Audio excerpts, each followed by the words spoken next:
में हम बात करेंगे हमारा 8th main topic escape speed. तो एस्केप स्पीड के बारे में ये बताया गया है कि मिनिमम वेलोसिटी जो है ऑब्जेक्ट को जिसकी ज़रूरत होती है कंप्लीट करने के लिए escape the gravitational pull of a planet. ये अप्रॉक्सीमेटली जो है 11.2 kilometre per second to escape earth gravity and travel into space without falling back down.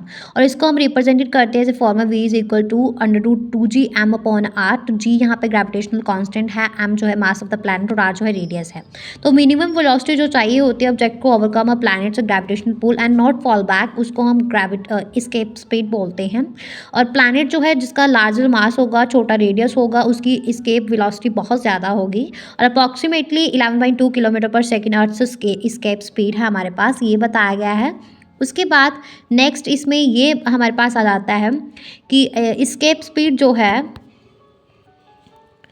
escape speed on the earth is defined as a minimum speed with which a body has to be projected vertically upwards from the surface of the earth or any other planet so that it just crosses the gravitational field of the earth or of that planet and never returns on its own. तो escape velocity जो है is given by v is equal to √2g m upon r is equal to √2gr. तो for the earth the value of escape speed is 11.2 kilometre per second inverse, और for a per second inverse क्यों बोलूँगी, kilometre per second. और for a point close to the earth surface जो इसके speed और orbital speed है वो आपस में रिलेट करती है as a v is equal to √2v nought, ये सब बताया गया।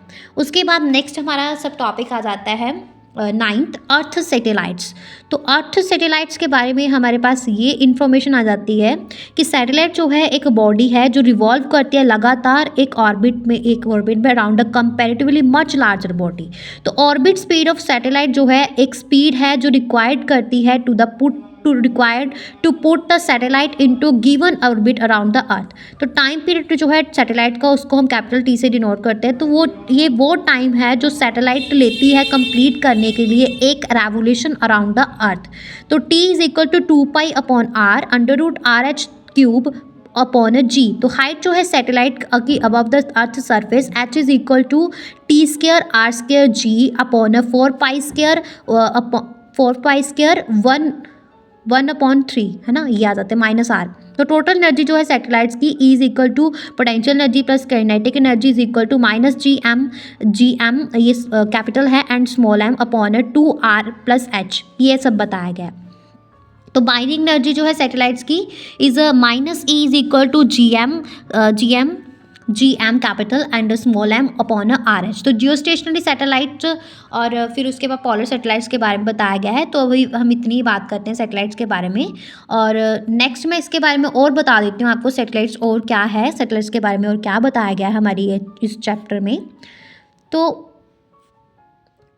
इसमें ये बताया गया है कि कोई भी ऑब्जेक्ट जो है around orbit any object that orbits around the earth, जिसमें natural satellites like a moon और आर्टिफिशियल सैटेलाइट जो मैन मेड ऑब्जेक्ट्स लॉन्च करते हैं into space revolve around the planet.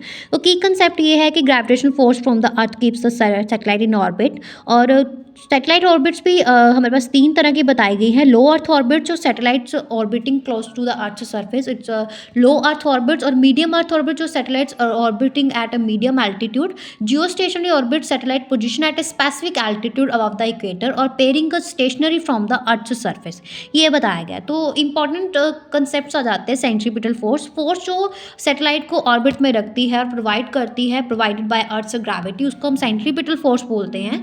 Orbital velocity speed जो मतलब चाहिए होती है सैटेलाइट को मेंटेन करने के लिए एक स्टेबल ऑर्बिटल, तो उसको ऑर्बिटल वेलोसिटी बोलते हैं। ग्रेविटेशनल फोर्स ऑफ अट्रैक्शन जो अर्थ और सैटेलाइट के बीच में लगती है, तो crucial for orbital motion. Clear है, ये सब बताया गया। नेक्स्ट ये था हमारा 8th and 9th main topic. तो इसके बारे में हमने इस वीडियो में बात की।